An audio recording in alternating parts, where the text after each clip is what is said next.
اپنے ساتھ کیا لے کر آنے والے تھے میں یکسر بے خبر تھا۔ کسی شے کی موجودگی کے زیر اثر میں نے سر اٹھا کر دیکھا، سینے میں سانس اٹک گئی، دل ایک دم سکڑ گیا۔ وہ گوشت کا ایک طویل لوتھڑا تھا جو سانپ کی طرح رینگتے ہوئے میری جانب آ رہا تھا۔ میں آنکھیں پھاڑے حیرت و وحشت کی زیادتی سے اس عجیب لوتھڑے کو دیکھ رہا تھا۔ عجیب لجلجا سا خون میں تر، جیسے کسی ٹھوس وزنی پتھر سے اسے بری طرح کچل دیا گیا ہو۔ اس کے اندر سے سرخ خون ابل رہا تھا اور خون کے ساتھ گوشت کے باریک باریک ریزے بہتے چلے جا رہے تھے جو ریت پر پھیل رہے تھے۔ وہ عجیب الخلقت چیز میری سانس اٹکائے دے رہی تھی۔ ایسا کری اور قبیح صورت منظر اس سے قبل میری بصارتوں سے نہ گزرا تھا۔ میرے اعصاب شل ہوئے جا رہے تھے، میرا وجود سناٹوں کی زد میں تھا۔ میرے قریب پہنچنے تک اس کا چند انچ حصہ ہی بچا تھا اور پھر میری بصارتوں نے ایک اور حیرت انگیز منظر دیکھا۔ ریت پر ریت کے ذروں کی مانند بھرے وہ ریزے تیزی سے سرکتے ایک جگہ تیزی سے جمع ہوئے اور پھر اسی لوتھڑے کی شکل اختیار کر لی۔ اے خدا، اب تو ہی میری سزا ختم کر دے۔ اب میں تیرے سوا کسی سے مدد نہیں مانگوں گا، کیونکہ میں جان گیا ہوں کہ تیرے سوا کوئی بھی قادر نہیں ہے۔ تو مجھے دوبارہ دنیا میں بھیج دے، میں کبھی تیری نافرمانی نہیں کروں گا۔ لوتھڑے سے ابھرتی انسانی آواز سن کر مجھے 440 وولٹ کا کرنٹ لگا۔ کیا کوئی انسان ہے؟ یہ قیامت خیز خیال میرے جسم کا سارا خون خشک کر گیا۔ خوف و دہشت کا سیاہ عفریت دل و دماغ پہ پنجے گاڑے خاموش اعصاب پہ مسلط تھا۔ بتا، تجھے کتنی ڈھیل دی تھی کہ شاید تو سمجھ جائے، مگر تجھے تو اللہ کا عذاب جھوٹ لگتا تھا۔ اب وقت گزر گیا اور اللہ اپنے نافرمانوں کو اس سے بھی بھیانک اور دردناک عذاب دے گا۔ اس کی آواز میں بادلوں کی سی گڑگڑاہٹ تھی۔ وہ کئی تھے، انتہائی طویل قامت اور حد درجہ دہشت ناک۔ ان سب کی رنگت سیاہ ترین تھی، ہولی اور چہرے ہیبت ناک۔ ان سب کے ہاتھوں میں گزر نما چیزیں تھیں اور وہ اس لوتھڑے کو نہیں، وہ ایک نہیں تھا، ان کی تعداد سینکڑوں میں تھی۔ وہ سب ریت پر کل بلا رہے تھے۔ وہ لوگ ان پر گزر برسا رہے تھے۔ لوتھڑوں سے طویل کربناک دل خراش چیخیں ابھر رہی تھی۔ گزر کے شدید ترین ضرب سے لوتھڑے ہزاروں ٹکڑوں میں تبدیل ہو جاتے اور دھرتی لرز اٹھتی۔ لوتھڑوں سے ابھرتی دیوانگی آمیز اذیت ناک چیخوں سے فضا دہل دہل جاتی۔ ان کے بکھرے ریزے آن واحد میں پھر یکجا ہو جاتے اور اگلے ہی لمحے گزر کی شدید ترین کربناک ضرب پھر سے انہیں ریزہ ریزہ کر دیتی۔ ایک ناقابل بیان وحشت نے ماحول کو اپنی لپیٹ میں لے رکھا تھا۔ میرے جسم کے زندان میں مقید میری اپنی روح پھڑ پھڑانے لگی اور اس پھڑپھڑاہٹ نے میرے ذہن سے ہر نقش کو کھرچ ڈالا۔ وہ منظر اس قدر دہشت ناک تھا کہ الفاظ کی گرفت میں ہی نہیں آ سکتا۔ اور اللہ اپنے نافرمانوں کو اس سے بھی بھیانک اور دردناک عذاب دیتا ہے۔ گڑگڑاہٹ نما آواز گرجتی اور فضا میں چکرانے لگی۔ ہوا کو یکایک دورہ پڑ گیا۔ وہ سیٹیاں بجاتی عالم وحشت میں ادھر ادھر سر پٹکنے لگی۔ ریت اڑ اڑ کر مجھ پر برسنے لگی۔ بپھری ہوا وحشیانہ انداز میں ریت کی جھولیاں بھر بھر کر ادھر ادھر اونڈیل رہی تھی۔ اس کی سیٹی نما شائیں شائیں سماعتوں پہ ہتھوڑے کی مانند برس رہی تھی۔ طوفان نے آنکھوں کے سامنے ریت کی چادر سی تان دی تھی۔ ریت میرے بالوں میں، آنکھوں میں، منہ میں پھنسنے لگی۔ تاہم ریت کی مہیب دھند کے پار کا منظر صریحاً واضح تھا۔ دہشت ناک، ہیبت انگیز لوگوں کی دیوانہ وار ضربیں، لوتھڑوں کی چیخیں، ان کا پل بھر میں ریزہ ریزہ ہونا، پھر آن واحد میں یکجا ہونا۔ از سر نو وہی کربناک ضربیں، وہی دیوانگی بھری اذیتناک ہذیانی چیخیں، ان کا ریت کی مانند بکھرنا، یکجا ہونا، شدید ترین ضرب، دیوانگی آمیز چیخوں کا تسلسل۔ اور اللہ اپنے نافرمانوں کو اس سے بھی بھیانک اور دردناک عذاب دے گا۔ گرجتی آوازیں۔ میں بری طرح کرنٹ کھا کر اٹھ بیٹھا۔ میں بری طرح ہانپ رہا تھا۔ دل حلق میں آن پھنسا تھا اور شیرک پھڑک رہی تھی۔ ذہن میں جھکڑ چل رہے تھے اور رگوں میں دوڑتا خون جھٹکے لے کر گردش کر رہا تھا۔ توبہ! یہ خواب تھا؟ ان گرز برداروں کی ہیبت ناک صورتیں میرے ذہن میں نقش ہو کر رہ گئی تھی۔ ان کی وحشت ناک ضربیں، زمین کی لرزش، لوتھڑوں کی چیخیں۔ اوف اللہ! میں تھرا اٹھا۔ میرا پورا وجود پسینے میں تر تھا۔ میں نے اپنے نم بالوں میں ہاتھ پھیرا۔ میری حیرت سے پھٹی آنکھیں اپنے ہاتھ پہ جمی ریت پر جمی تھی۔ میں نے طائرانہ نگاہ کمرے میں دوڑائی۔ دروازہ لاک تھا، کھڑکی بھی بند تھی۔ پھر یہ ریت زیرو پاور بلب کی مدھم روشنی میں ریت کے ذرے چمک رہے تھے۔ میرا ہاتھ میکان کے انداز میں چہرے اور گردن پر پھسلنے لگا۔ میرے ذہن میں آندیاں چل رہی تھی۔ میرا پورا وجود ریت سے اٹا تھا۔ وحشیانہ ہوا سیٹیاں بجاتی کمرے کے در و دیوار سے سر ٹکراتی محسوس ہو رہی تھی۔ گرزوں کی دھمک سے در و دیوار لرزتے محسوس ہو رہے تھے۔ میری سماعتوں پہ بار بار یہ جملہ دستک دے رہا تھا، اور اللہ اپنے نافرمانوں کو اس سے بھی زیادہ اور بھیانک دردناک عذاب دیتا ہے۔ میری آنکھیں تو اس منظر کو دیکھ رہی تھی۔ گوشت کا لجلجا سا خون میں تر لوتھڑا، دیوانہ وار شدید ترین ضرب، لوتھڑے کے اڑتے ریزے، ہجیانی چیخیں، ریزوں کا یکجا ہونا، اڑتی ریت، گرز کی ضرب، اڑتے ریزے، میرے اللہ۔ میرے شعور و لاشعور میں یہی پکار تھی۔ میں رو رہا تھا۔ میں بچوں کی طرح پھوٹ پھوٹ کر رو رہا تھا۔ دل سینے میں بری طرح پھڑپھڑا رہا تھا۔ روح کسمسا رہی تھی بری طرح۔ اللہ اپنے بندوں سے بے حد محبت کرتا ہے، بے حد مہربان ہے وہ، اور انسان بے حد کم ظرف۔ اللہ نے ہمیں بے بہا نعمتوں سے نواز رکھا ہے۔ اگر ہم اس کی عطا کردہ ایک ہی نعمت کا شکر دن رات ہر وقت کرتے رہیں تب بھی نہ کر پائیں، اور جس قدر گناہ گار ہم ہیں اس حساب سے تو ہم ایک نوالے کا بھی حقدار نہیں، ایک گھونٹ پانی بھی نہیں لا سکتے، ایک سانس تک لینے کے قابل نہیں، مگر اس نے پھر بھی ہمیں کس قدر نعمتوں سے نواز رکھا ہے، ہمیں زندگی دے رکھی ہے کہ ہم صحیح طریقے سے گزاریں تاکہ وہ ہمیں دائمی حیات میں جنت عطا فرمائے، مگر ہم لوگ قدر نہیں کرتے۔ اس کی عطا کردہ نعمتوں کا شکر ادا کرنا ہمیں یاد نہیں رہتا، اور ایک ذرا سی تکلیف پہ ہم اس سے شکوے کرنے لگتے ہیں کہ اس قدر ناشکر ہیں ہم۔ جب ہماری کوئی دعا، کوئی خواہش پوری نہ ہو تو ہم اس سے ناراض ہو جاتے ہیں۔ وہ خالق ہے ہمارا، وہ بہتر جانتا ہے، اسے ہم سے زیادہ معلوم ہے کہ ہمارے حق میں کیا بہتر ہے اور کیا بدتر۔ اللہ ہماری ہر دعا قبول کرتا ہے، کبھی فوراً تو کبھی دیر سے۔ کبھی وہ دعا آخرت کے لیے ذخیرہ کر لی جاتی ہے۔ آخرت یعنی روز محشر یعنی یوم حساب۔ وہ آخرت جسے ہم دنیا کے حصول میں بھولے ہوئے ہیں، وہ روز محشر جسے ہم وقتی لذتوں میں فراموش کیے ہوئے ہیں، وہی یوم حساب جو ہمارے قلب و ذہن سے محو ہو چکا ہے۔ اگر ہم صرف قبر کی تاریکیوں کو ہی یاد رکھ لیں، اس تنہائی کی وحشت کو، ان بھوکے کیڑے مکوڑوں کو، تو ہم کبھی گناہ کے قریب بھی نہ پھٹکیں۔ اللہ سب سے بہترین مصنف ہے، اور ہم سب کو لوٹ کر اسی کے پاس جانا ہے۔ بے شک سب جہانوں کا مالک وہی ہے، وہی خالق، وہی رازق ہے، وہی اور صرف وہی ہر چیز پر قادر ہے۔ اس کی مرضی کے بغیر تو ہم سانس بھی نہیں لے سکتے۔ میں راحیل خان بہت برا انسان ہوں۔ سمارا اگر مجھے نہ مل سکی تو اس میں اللہ تعالیٰ کی کوئی مصلحت تھی، یقیناً تھی، مگر میں نہیں سمجھتا تھا۔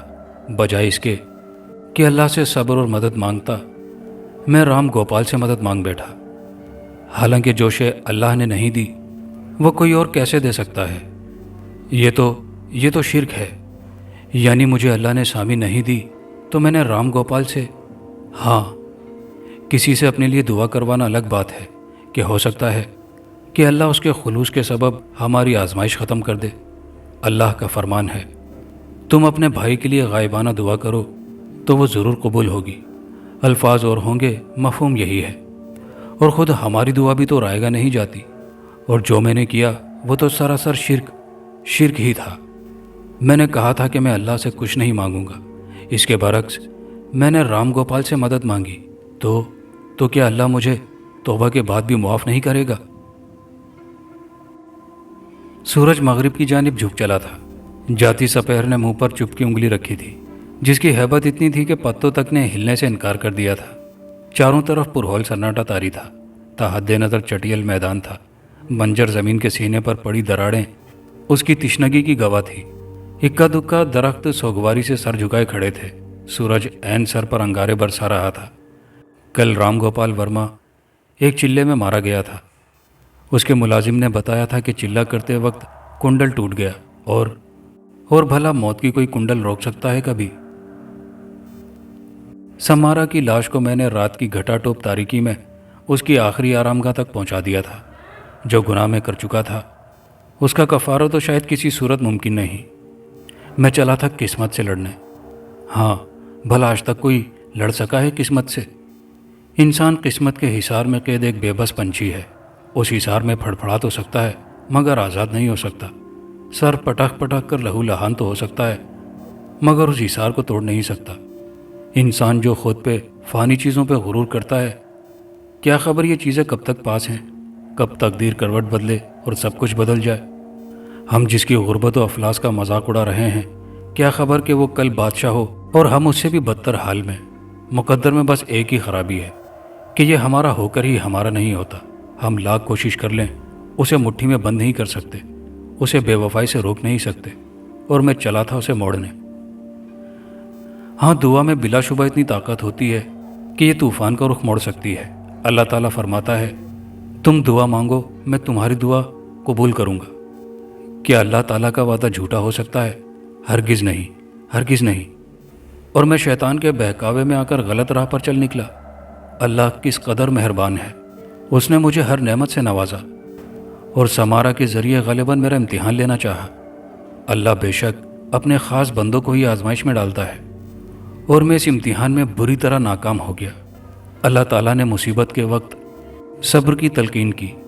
صبر وہی ہے جو شروع مصیبت میں کیا جائے، ورنہ رو پیٹ کر چیخ چلا کر تو ہر کوئی چپ ہو جاتا ہے۔ صبر کرنے اور صبر آ جانے میں فرق ہوتا ہے۔ صبر کرتا کوئی کوئی ہے، صبر آ سب کو جاتا ہے۔ میں نے بھی صبر نہیں کیا بلکہ اللہ تعالیٰ کی ناشکری کی، اللہ تعالیٰ سے گلے شکوے کیے، اللہ کی نافرمانی کی، اور پھر اللہ تعالیٰ نے مجھے بچا لیا، مجھے زندگی دی۔ میں نے جہنم مانگا، وہ جہنم جسے ہر کوئی پناہ مانگتا ہے، مگر اس نے پھر بھی مجھے بچا لیا۔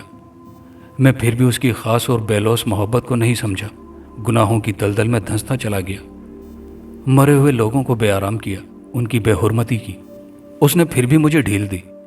اگر میں صبر کرتا تو ممکن ہے وہ سمارا کی شکل میں کوئی اور دے دیتا۔ حدیث قدسی ہے، اے ابن آدم، ایک میری چاہت ہے اور ایک تیری چاہت ہے، ہوگا وہی جو میری چاہت ہے۔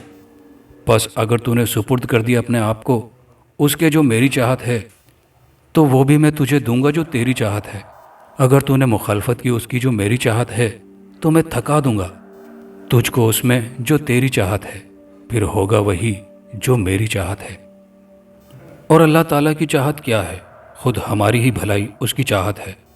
اس کی اطاعت و بندگی میں اس کا نہیں، خود ہمارا فائدہ ہے، ورنہ کیا اس کی عبادت کرنے والوں کی کمی ہے؟ کیا ہمارے سجدہ نہ کرنے سے اسے کیا فرق پڑتا ہے؟ اللہ تعالیٰ ہمارا بھلا چاہتا ہے، اس کی چاہت ہے کہ ہم اس کے اور اس کے محبوب حضرت محمد مصطفیٰ صلی اللہ علیہ وآلہ وسلم کے بتائے گئے سیدھے راستے پر چلیں۔ حضرت محمد صلی اللہ علیہ وسلم جو رحمت للعالمین ہیں، صرف دنیا میں ہی نہیں آخرت میں بھی رحمت ہیں، اپنی گناہگار امت کے لیے شفاعت ہیں۔ عقب میں ابھرنے والی غراہٹ نے مجھے چونکایا۔ اچانک مجھے اپنی رگوں میں لہو رکتا محسوس ہوا۔ وہ ایک چیتا تھا، اس کی قاتل آنکھیں انگاروں کی مانند دہک رہی تھی، اس کی دم تیزی سے دائیں بائیں حرکت کر رہی تھی، اس کا وزن اس کے پچھلے پاؤں پر تھا، اور اس کی یہ کیفیت اشارہ دے رہی تھی کہ وہ مجھ پر چھلانگ لگانے کا ارادہ رکھتا ہے۔ تقریباً آدھے منٹ تک میں اور درندہ آمنے سامنے رہے۔ اس کی قاتل آنکھیں صفاقی سے مجھ پر جمی تھی، اس کا جبڑا زوراور تھا اور قاتل دانتوں کی جھلک دکھائی پڑتی تھی۔ اس کی سانسوں کے ساتھ ساتھ ہلکی سی مدھم سی غراہٹ بھی ابھر رہی تھی۔ زندگی کا یہ پہلا موقع تھا کہ میں کسی درندے کو یوں کھلی جگہ اپنے سامنے دیکھ رہا تھا۔ ناقابل بیان احساس تھا۔ وہ 35-40 سیکنڈ 35-40 گھنٹوں پر محیط تھے، لمحے صدیوں پر محیط تھے، اور صدیاں لمحوں میں گزر گئیں۔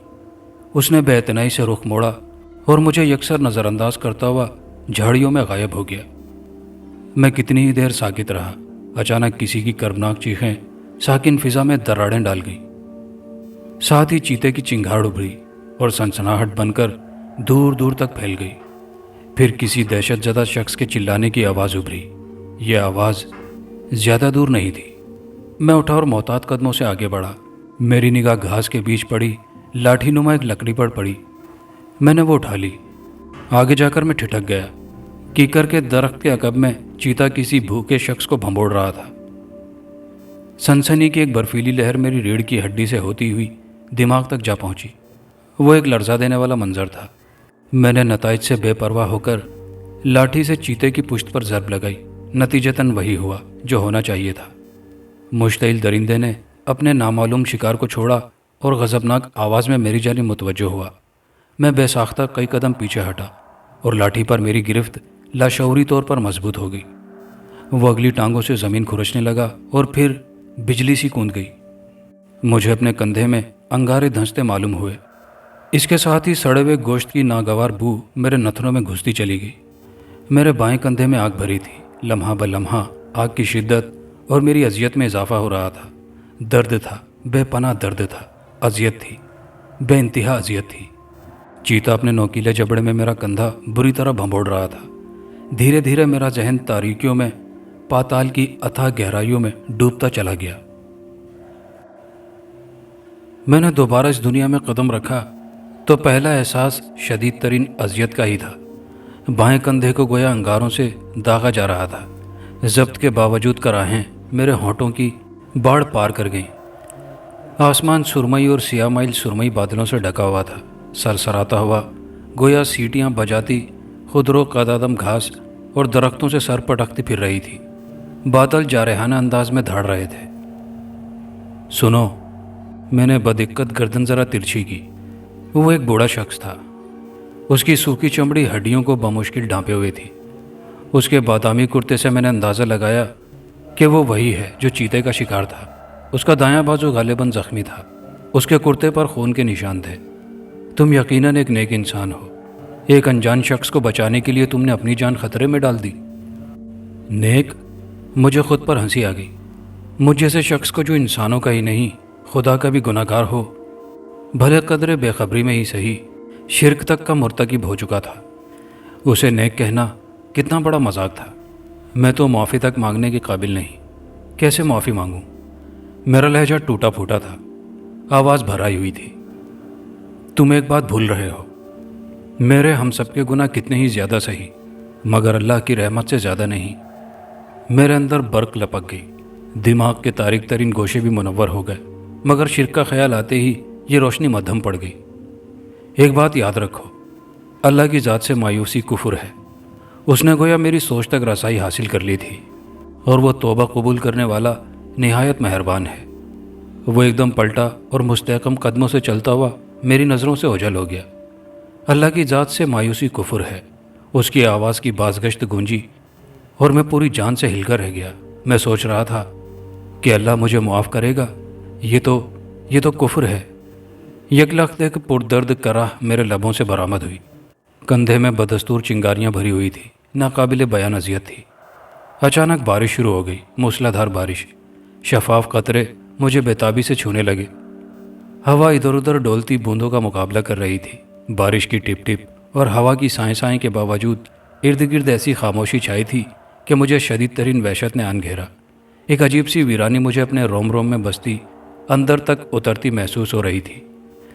تنہائی اس قدر وحشت ناک ہوتی ہے، مجھے اس سے قبل اندازہ بھی نہ تھا۔ اچانک گڑگڑاہٹ کا دیوتا دھاڑا۔ چاروں طرف سے آسمانی بجلیاں تاریک فضا کا سینہ چیرتی میری جانب لپکیں۔ میں نے خوف کے مارے آنکھیں بند کر لی۔ دل یکایک اچھل کر حلق میں آن پھانسا اور شہرک پھڑک اٹھی۔ وحشیانہ ہوا پاگلوں کی طرح بین کرتی ادھر ادھر سر پٹکنے لگی۔ بوندیں بندوق سے نکلی گولی کی طرح مجھ پر تڑا تڑ برسنے لگی۔ اس طرح برگو پے میں چھریاں چلانے لگا۔ بے چینی خون میں شامل ہو کر سرسرانے لگی۔ خوف نے اپنے صفاق نوکیلے پنجوں میں جکڑ لیا اور تنہائی میری روح میں سمانے لگی۔ گہری تاریکی طوفانی بارش کی مخصوص آواز، بادلوں کی دل دہلا دینے والی آوازیں اور بجلی کی اعصاب چٹخا دینے والی چنگھاڑوں نے ماحول کو دہشت ناک صورت دے دی تھی۔ بعض احساسات اس قدر عجیب ہوتے ہیں کہ انہیں کوئی نام نہیں دیا جا سکتا۔ بعض احساسات اس قدر شدید ہوتے ہیں کہ لفظوں میں بیان نہیں کیے جا سکتے۔ تنہائی کا احساس ناقابل بیان تھا۔ کندھے کی تکلیف بتدریج بڑھتی جا رہی تھی۔ میرے جسم میں بکڑاؤ پیدا ہوتا جا رہا تھا۔ مجھے یوں لگا ناخنوں کو اکھاڑا، بالوں کو نوچا اور گوشت کو ہڈیوں سے جدا کیا جا رہا ہو۔ کوئی بار بار کانٹوں بھری جھاڑی میرے وجود میں گھونپ کر کھینچ رہا تھا۔ تو میں مر رہا ہوں اور میں اچانک وحشت میں گھر کر ہذیانی انداز میں چلانے لگا۔ اللہ کی ذات سے مایوسی کفر ہے اور وہ توبہ قبول کرنے والا ہے۔ مجھے یاد آیا کہ اللہ میری پکار ضرور سنے گا۔ یا اللہ، اللہ میں اذیت سے پکارنے لگا، یا اللہ میری توبہ قبول فرما، بے شک تو واحد ہے، تیرا کوئی شریک نہیں، تو رحمان ہے، تو رحیم ہے۔ میں بری طرح روتے ہوئے گڑ گڑانے لگا۔ یکایک مجھے خیال آیا کہ اللہ میری شیرک سے بھی نزدیک ہے، قریب تر ہے۔ تنہائی منہ چھپا گئی۔ یا اللہ، اپنے محبوب حضرت محمد صلی اللہ علیہ وسلم کے صدقے مجھے معاف فرما، میری توبہ قبول فرما۔ خوف مجھ سے لرزہ براندام ہو کر بھاگ اٹھا۔ یا اللہ، تیرے سوا کوئی سہارا نہیں، تو ہی بے سہاروں کو سب سے بہتر سہارا دینے والا ہے۔ میں بے سہارا ہوں، سہارا دے۔ وحشت ریت کی مانند بکھرنے لگی۔ اے اللہ، میرے گناہ بے شک ریت کے ذروں، پانی کے قطروں سے بھی زیادہ ہیں، مگر بے شک تیری رحمت ان پہ بھاری ہے۔ کندھے میں سلگتی چنگاریاں بجھنے لگی۔ یا اللہ، میری زبان، میرا دل و دماغ، میرے جسم کا رواں رواں، میری روح گواہی دیتی ہے کہ تیرے سوا کوئی معبود نہیں، تو واحد ہے، لا شریک ہے، اور حضرت محمد صلی اللہ علیہ وسلم تیرے برگزیدہ بندے اور آخری رسول ہیں۔ اذیت مدھم پڑھتے پڑھتے معدوم ہو گئی۔ یا اللہ، میرے گناہ معاف فرما، میرے مالک میری توبہ قبول فرما۔ مجھے گویا کسی برفیلے غار میں اتارا جا رہا تھا، حتیٰ کہ پورا جسم برف کی سیل میں ڈھلنے لگا۔ میرے ارد گرد برف ہی برف تھی، اور میرا وجود، اب میرا ذہن برفیلے سمندر میں تیرتا پھر رہا تھا۔ فلک بوس آگ، دہکتی آگ کے لپکتے شعلے آسمان کو چھو رہے تھے۔ اس آگ میں مجھے اپنے سارے گناہ دکھائی پڑتے تھے۔ عین نماز کے وقت بجائے نماز پڑھنے کے فلم دیکھنا یا دیگر کام، ماں سے بدتمیزی، اللہ سے شکوے، خودکشی، رام گوپال سے مدد مانگنا، سمہار اور دیگر مردوں کی بے حرمتی اور دیگر گناہ۔ اس آگ کی تپش اتنی دور سے بھی میرے دل و دماغ کو جھلسائے دے رہی تھی۔ رواں رواں ناقابل برداشت حد تک سلگ رہا تھا۔ میں تڑپ تڑپ کر رونے لگا، گڑ گڑانے لگا۔ اگر آج اللہ مجھ سے خفا ہو جائے، مجھے دھتکار دے تو؟ یہ سوچ کر میرا رواں رواں خوف سے لرز اٹھا۔ اگر ایسا ہو جاتا تو کون تھا جو مجھے سہارا دیتا؟ کوئی بھی نہیں، کوئی بھی تو نہیں۔ میں نے کلمہ شہادت پڑھنا چاہا، مگر افسوس کہ مجھے کلمہ شہادت یاد نہ آ رہا تھا۔ شدید ترین خوف کی ایک سرد برفیلی لہر نے میری ریڑھ کی ہڈی میں جنم لیا اور اچانک پورے وجود میں سرایت کر گئی۔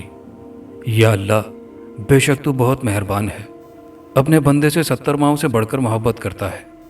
بچہ جب کوئی غلطی کرتا ہے تو ماں اسے بے شک ڈانٹتی ہے، پھٹکارتی ہے، مگر جب بچہ اپنی غلطی کا احساس کر کے روتا ہے تو ماں اسے سینے سے لگا لیتی ہے۔